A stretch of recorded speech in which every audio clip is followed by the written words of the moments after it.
اہل مصر قبطی مہینوں میں سے ایک مہینے میں حضرت عمرو بن العاص رضی اللہ عنہ کے پاس جمع ہوئے اور کہنے لگے، اے امیر، ہمارے اس دریائے نیل کا ایک دستور چلا آ رہا ہے کہ یہ اس وقت تک نہیں چلتا جب تک اس میں ایک کنواری لڑکی کو ڈال نہ دیا جائے۔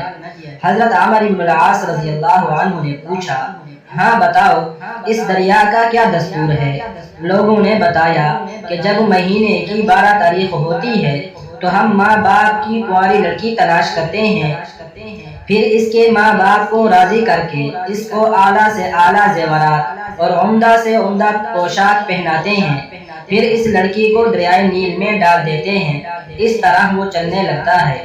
یہ سن کر حضرت عمرو بن العاص رضی اللہ عنہ کے چہرے پر غصہ کے آثار نمایاں ہو گئے اور فرمایا، یہ طریقہ اسلام میں نہیں ہوگا۔ اسلام ماقبل کے تمام رائج شدہ طریقوں کو مٹاتا ہے۔ مصر کے لوگوں نے کچھ مہینوں تک انتظار کیا مگر دریائے نیل میں کوئی فرق نہیں آیا، تھوڑا بہت پانی بھی اس میں نہیں آیا، یہاں تک کہ لوگوں نے وہاں سے کوچ کرنے کا ارادہ کر دیا۔ چنانچہ حضرت عمرو بن العاص رضی اللہ عنہ نے حضرت عمر بن الخطاب رضی اللہ عنہ کو اس کے متعلق خط لکھا تو حضرت عمر رضی اللہ عنہ نے جواب میں لکھا کہ تم نے صحیح کہا کہ اسلام ماقبل کے تمام طریقوں کو ختم کرتا ہے۔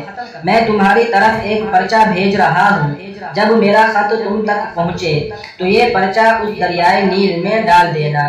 جب وہ خط حضرت عمرو بن العاص رضی اللہ عنہ کے پاس پہنچا تو آپ نے وہ پرچہ کھولا تو اس میں یہ لکھا تھا، امیر المؤمنین عمر رضی اللہ عنہ بندہ خدا کی طرف سے دریائے نیل کے نام۔ حمد و صلاۃ کے بعد اگر تو اپنی طرف سے چلتا ہے تو نہ چل، اور اگر واحد و قہار ذات تجھے چلاتی ہے تو ہم اللہ واحد و قہار سے درخواست کرتے ہیں کہ وہ تجھے چلا دے۔ حضرت عمرو بن العاص رضی اللہ عنہ نے صلیب سے ایک دن پہلے وہ پرچہ دریائے نیل میں ڈال دیا۔